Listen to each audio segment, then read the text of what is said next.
kita pandangannya ke Bu, tapi redaktor ngeditnya yang lebih menarik kok. Ya. Kemudian menulis berita itu harus mengandung 5W 1H. Ketika kita menulis suatu peristiwa yang baru saja terjadi, yang sangat fresh, itu kita menulis dengan side news. Kalau in-depth news itu artinya kita melakukan investigasi. Reporting news itu kita melakukan investigasi yang bisa panjang, itu bisa sampai beberapa halaman. Lalu kemudian dengan sekian banyak narasumber dan data-data pendukung. Kemudian membuat struktur berita. Struktur berita itu artinya bahwa setiap berita itu ada judul, ada teras berita, ada badan berita, dan ada penutup. Ya kan? Kemudian menambah kutipan. Kutipan itu artinya bahwa ada narasumber, ada kutipan juga bisa juga referensi dari berita yang lain atau informasi kutipan data dan sebagainya. Kemudian melakukan revisi. Revisi itu setelah kita menulis berita, seluruh berita itu harus kita baca dari atas sampai bawah. Kita akan tahu apa yang salah. Kan? Nah, menentukan nilai berita itu beda dengan menentukan sudut pandang. Nilai berita itu artinya bahwa berita ini layak nggak dibaca banyak orang. Ada kelihatannya menarik tapi nilainya nggak ada sama sekali. Misalnya itu kejadian di RT, lingkungan kecil sekali.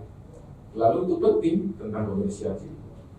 Tapi ada nilai berita nggak? Dibaca orang nggak? Kalau cuma level RT lalu kita bikin beritanya kan, semenarik apapun itu yang mau baca cuma di daerah itu.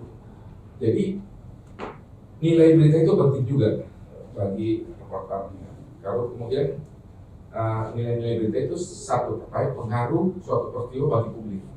Jadi kalau informasi itu berpengaruh pada kepentingan publik banyak orang, nah itulah nilai berita. Signifikansi itu artinya penting dan menyangkut kepentingan banyak orang.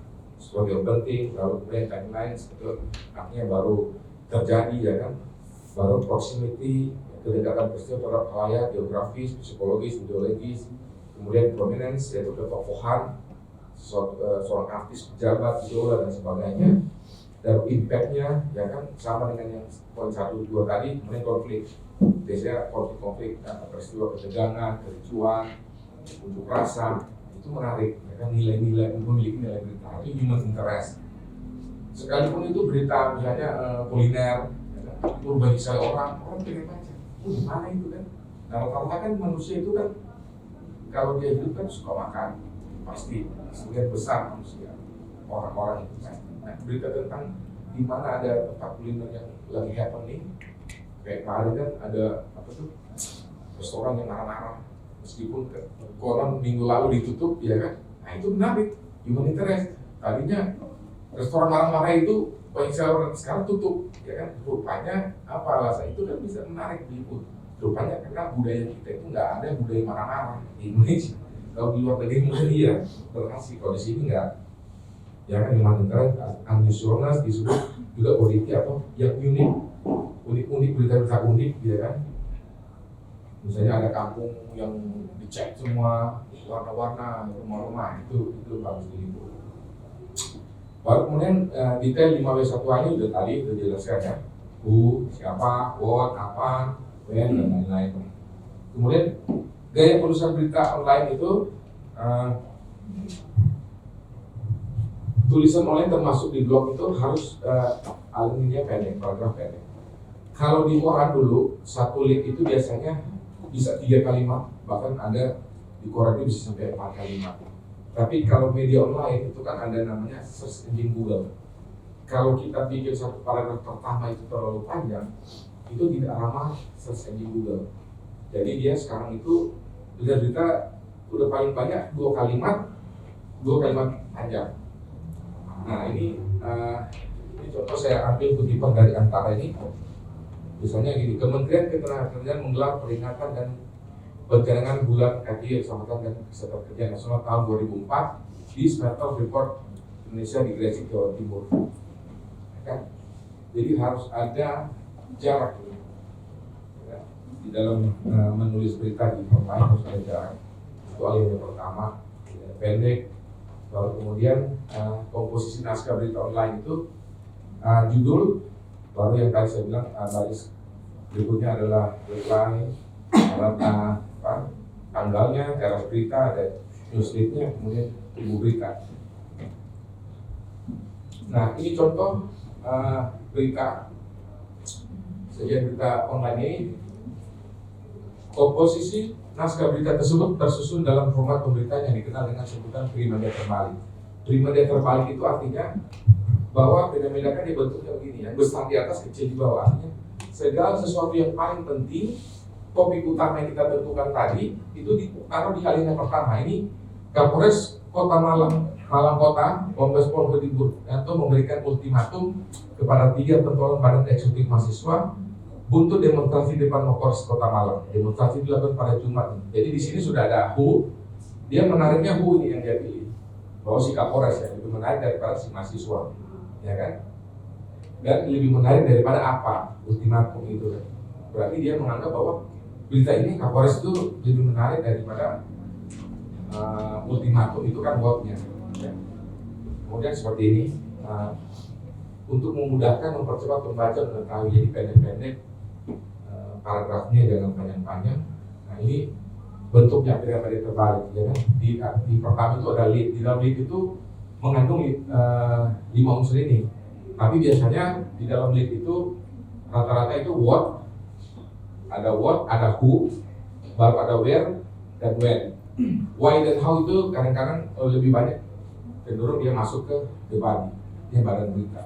Tapi kalau kita menentukan why-nya yang menarik, berarti dia ada di lead, atau how-nya yang menarik tertaruh di lead. Nah, di lead ini rata-rata itu korelasi dengan judul, ya kan? Tapi ada orang dia sengaja taruh judul berbeda dengan di lead, biar orang cerita wah amat sih yang di judul tuh nggak ada di lead atau di badan berita, ternyata dia jadi sesuatu informasi belakangan, biar orang oh maksudnya dia ini. Ada juga teknik begitu, tapi 90% orang lebih memilih judul itu sesuai dengan lead, ya kan? Judul berita itu harus ringkas, padat dan jelas, sesuai dengan topik atau sudut pandang yang kita sudah tentukan tadi, ya. Ringkas, to the point, lengkap. Nah, terdiri dari subjek dan predikat. Kalau bahasa Inggris, subject and verb. Lalu nama seorang hanya digunakan dalam judul jika dia tokoh. Jadi kalau misalnya Jokowi, tapi kalau Samsul siapa ini ya? Tapi kalau misalnya Raffi Ahmad, nah, boleh di judul, banyak orang baca. Nah ada kan tulis Dhani Ahmad, ternyata bukan Dhani Ahmad itu, ada kan korban, misalnya ada Mulan Jamila, korban pelecehan. Begitu klik, sialan itu Mulan Jamila umur 15 tahun di Majalengka sana, tapi sesuatu yang menarik boleh, tapi itu sebetulnya clickbait kan, sesuatu bukan orang itu, tapi ya pinter-pinter berita sih, media. Tapi kalau secara umum yang normatifnya itu, kalau misalnya kita tulis tokoh yang dikenal boleh, misalnya Erick Thohir resmikan A, atau Erick Thohir jamin pelaksanaan turnamen bola kaki apalah ya kan. Jadi sesuatu kalau ada tokoh boleh. Kemudian menggunakan kutip tunggal itu artinya kalau misalnya Presiden Jokowi bilang tahun depan BBM naik, jadi ada kutip 1, kutip 2 di belakang, boleh, ya kan? Nanti orang baca dalam, oh yang ngomong itu Presiden. Kalau tahun depan BBM naik, yang ngomong misalnya adalah ketua DPR kan, orang masih akan jadi atau enggak kan? Semua kan keputusan harus ada di Presiden. Oke. Lalu kemudian jelas tidak bermakna ganda. Jadi jangan sampai maknanya kabur karena ada dua makna menggunakan kalimat aktif, ya kan? Yang normatifnya itu menggunakan kalimat aktif dan hindari kalimat tanya. Ya, judul boleh menghilangkan prefix, artinya misalnya contoh Presiden tinjau lokasi banjir, bukan Presiden meninjau lokasi banjir. Jadi dia pakai kata dasar. Dalam judul itu rata-rata kalau ada kalimat kata kerja itu dia pakai kata dasar. Ini contoh judul ya. Kemenaker gelar bulan ketiga nasional di semester report. Baru Ini kan pendek-pendek semua nih. Serbuan sembako caleg di Dusun Jakarta. Baru ada judul pabrik ban di Cikarang tutup, siap-siap ada PHK massal. Ya kan? Jadi pabrik ban di Cikarang ini buatnya yang menarik. Ya kan? Kalau serbuan sembako caleg dulu, nah berarti caleg ini kalau sama serbuan. Jadi ada dua topik di sini. Serbuan sembako caleg di Dusun Jakarta. Nah kalau sini punya yang lebih menarik, Kemenaker ini gelar. Ini lembaga tapi bisa jadi HU. Ya kan, HU itu kan bisa lembaga, bisa orang, gelar bulan mati. Kemudian Timur Tengah memanas, where. Kalau ini where berarti, ya kan? Jadi yang menariknya where-nya, tempatnya, ya kan? Timur Tengah memanas, Pakistan melakukan serangan balasan ke Iran. Baru ini, kembalikan mandat, Rektornya mengundurkan diri. Berarti what, ya kan? Yang lebih menarik daripada si rektor, dia mengembalikan mandat.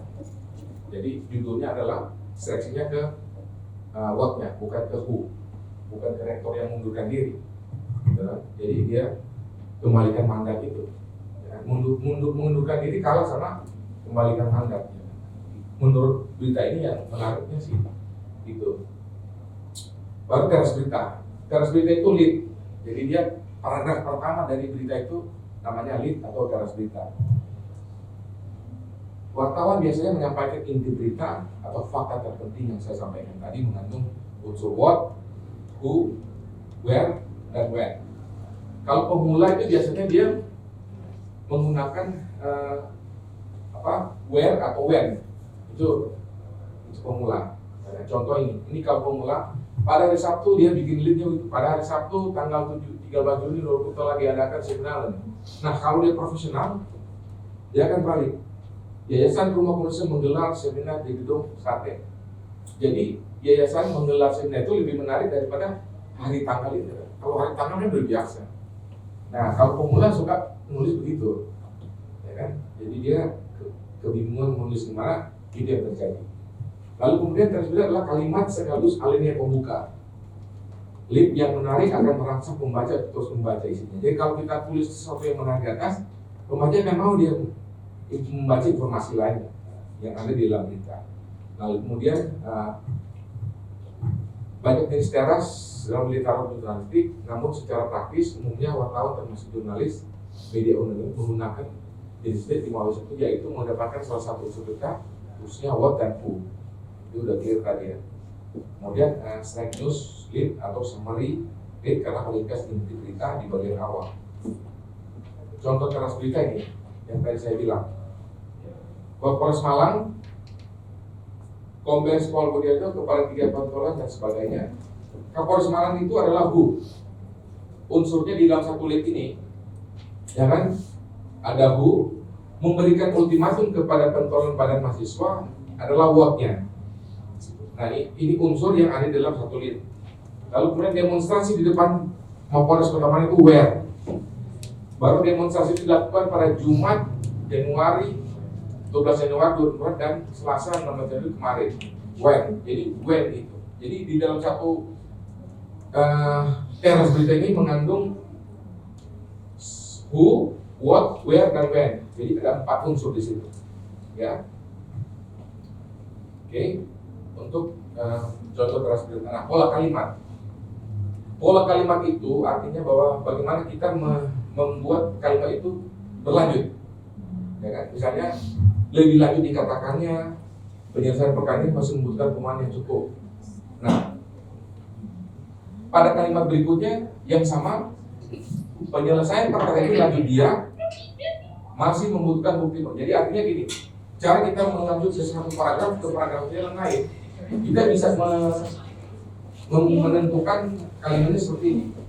Lebih lanjut dikatakannya. Jadi kalau tadi di atas ada pernyataan seorang Kapolres atau seorang pejabat, kita membuat paragraf berikutnya adalah lebih lanjut dikatakannya penyelesaian perkara ini masih membutuhkan permohonan yang cukup. Atau kita membuat kalimat baru yang sama setara dengan di atas, penyelesaian perkara ini lanjut dia masih membutuhkan bukti permohonan yang cukup. Atau kalimat berikutnya adalah menurutnya penyelesaian perkara ini masih membutuhkan. Artinya bahwa kita dari paragraf atas menyambung ke paragraf berikut, metodenya polanya seperti ini.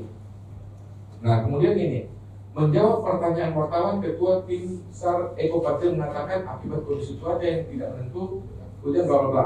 Nah, ini kalimat tidak langsung, ya kan? Yang di paragraf ini kalimat tidak langsung. Bagaimana kita membuat kalimat tidak langsung ini menjadi langsung? Seperti ini. Mau ditutup? Sebentar nanti saya jawab. Tutup dulu. Nah, untuk kalimat yang tadi ini, kita membuat kalimat menjadi kalimat langsung. Akibat kondisi cuaca yang tidak menentu, hujan tidak berhenti sepanjang hari menyebabkan penerbangan sulit dilanjutkan. Kata Ketua Eko Patrio menjawab pertanyaan wartawan. Jadi di dalam paragraf-paragraf itu kan akan kita temui kalimat langsung dan tidak langsung. Wartawan harus mampu membedakan ini. Nah, banyak kejadian, misalnya begini. Dia tulis begini.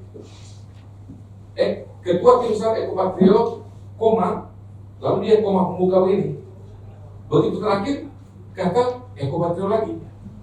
Nah, itu sering terjadi di media-media online yang salah. Jadi kalau dia mengatakan, ya kan, kalau dia mengatakan, anggap ini nggak ada. Ketua Tim SAR mengatakan akibat kondisi cuaca ini, itu kalimat tidak langsung. Jangan di Ketua Tim SAR Eko Patrio mengatakan koma lalu dia koma pembuka. Kecuali kalau di novel-novel Ketua Tim SAR berkata baru titik dua, baru koma pembuka. Tapi di dalam berita jangan ada Presiden Republik Indonesia Joko Widodo berkata, itu jangan. Adanya mengatakan koma karena itu tidak langsung. Kecuali langsung itu kan langsung tahun depan BBM saya pastikan naik dan harga ini kata Presiden Joko Widodo. Ya kan Presiden Jokowi mengatakan dia koma loh, dia koma pembuka. Itu struktur kalimat yang salah kalau kalimat langsung, ya kan? Kecuali ya, misalnya korban bertutur titik dua boleh koma. Nah itu masuk cocok dengan struktur kalimat langsung. Tapi kalau misalnya korban menuturkan dia koma lalu di koma pembuka, salah. Korban bertutur titik dua, misalnya apa yang dia sampaikan. Jadi itu ini saya stressing sekali karena ini sering terjadi kesalahan di penulisan teman-teman menyambung dari paragraf pertama, kedua, ketiga, yang kadang-kadang dia bingung habis kalimat ini apa ya, lebih lanjut dikatakannya menurut presiden atau penyelesaian perkara ini atau tahun depan, koma lanjut presiden, koma baru sampaikan. Nah, jadi kalimat-kalimat ini yang membuat reporter mudah untuk membuat kalimat itu mengalir seperti air ketika dia menulis berita. Nah, ini contoh kata tutur.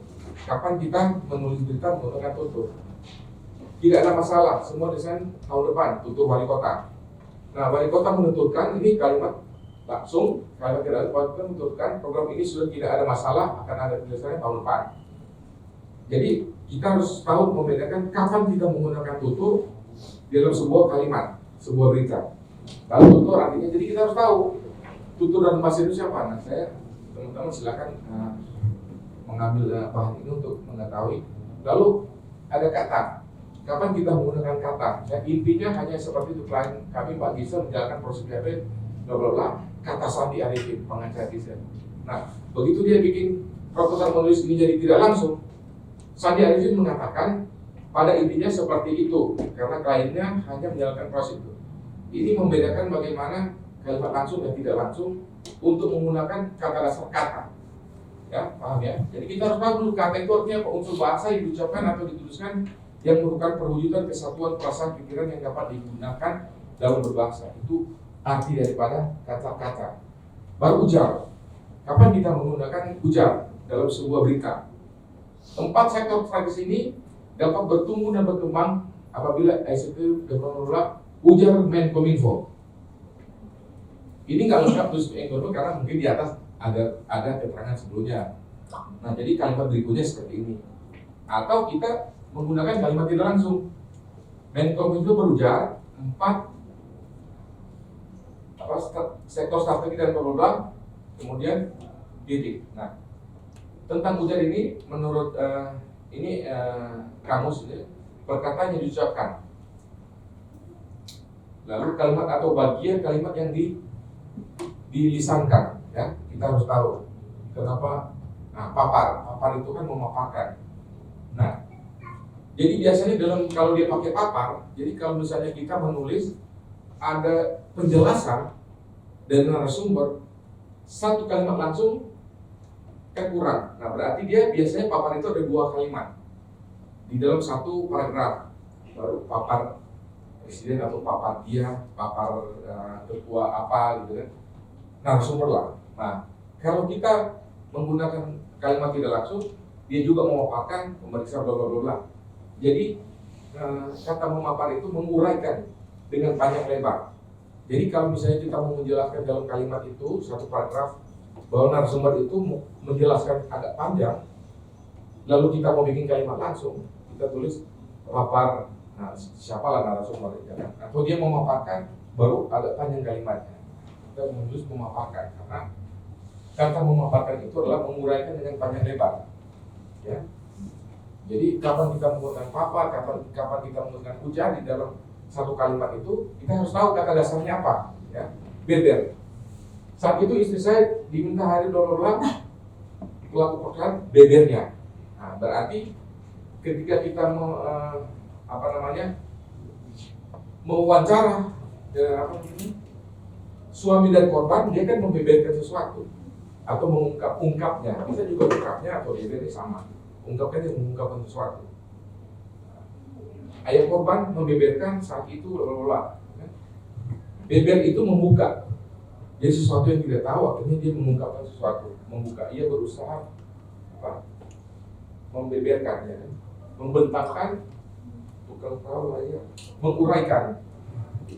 Asal kata beber itu menguraikan, membuka rahasia sebagainya ditangkap karena dituduh rahasia negara ini. Ucap. Nah, kapan kita menggunakan kata dasar ucap dalam sebuah kalimat? Semua sudah divaksin dan terlindungi dan juga jumlah penonton dibatasi, ucap hadir, ya kan? Seperti itu. Nah, kata ucap ini jangan dipakai di berita dengan kalimat tidak langsung. Sehingga dia mengucapkan, baik dia mengatakan aja, jangan mengucapkan, agak rancu. Presiden mengucapkan, bukan rancu. Tapi kalau ucap dia boleh. Jadi hanya cukup kalimat pendek. Ucap itu kan artinya mengeluarkan ucapan. Ucapan aja, ucapan itu berarti sebuah ucapan pendek ya. Ungkap. Nah, ungkap ini sama BB itu agak mirip, tapi lebih cenderung ke membuka, melingkar atau melahirkan perasaan hati. Ya. Kemudian juga menunjukkan, membuktikan. Jadi menunjukkan, membuktikan artinya maka di sini saya memberi contoh terkait dengan kasus yang terjadi di kemarin. Saya membenarkan kalau terjadi pencurian, kekerasan dan sebagainya. Ungkap Endra. Mungkin Endra ini adalah pejabat. Ini saya cuma kutip-kutip aja. Endra mengungkapkan benar telah terjadi pencurian dengan kekerasan yang membuat korban dan kebutuhan untuk tunarungu meninggal dunia. Jadi ini adalah sebuah kalimat langsung dan tidak langsung dari kata dasar ungkap. Oke, jelas. Ada orang menulis jelas itu kan berarti menjelaskan. Ya, berarti kasusnya sedang ini jelas Endra menjelaskan kasusnya sedang dilakukan penyidikan dan sebagainya. Baru imbu ini sesuatu yang tambahan aja. Jadi kalau ada narasumber lalu kita mau menutup berita, imbuhnya jangan kita menggunakan imbu ini sebagai kalimat langsung, kalimat tidak langsung. Ia mengimbuhkan, enggak ada, hampir tidak pernah saya temukan. Jadi imbuhnya ini kalau misalnya narasumber menambahkan sesuatu yang penting tapi nggak terlalu penting amat, atau dia menyarankan imbuhnya, imbu wali kota, imbu siapalah itu ya, baru terang itu artinya menerangkan. Ia menerangkan terang dia, ya. Kata dasar terang itu dalam keadaan dapat dilihat, jelas, mendengar atau membuat terang. Artinya sesuatu yang tadinya tidak begitu jelas akhirnya kemudian dijelaskan, kemudian orang jadi mengerti. menerapkan kurangi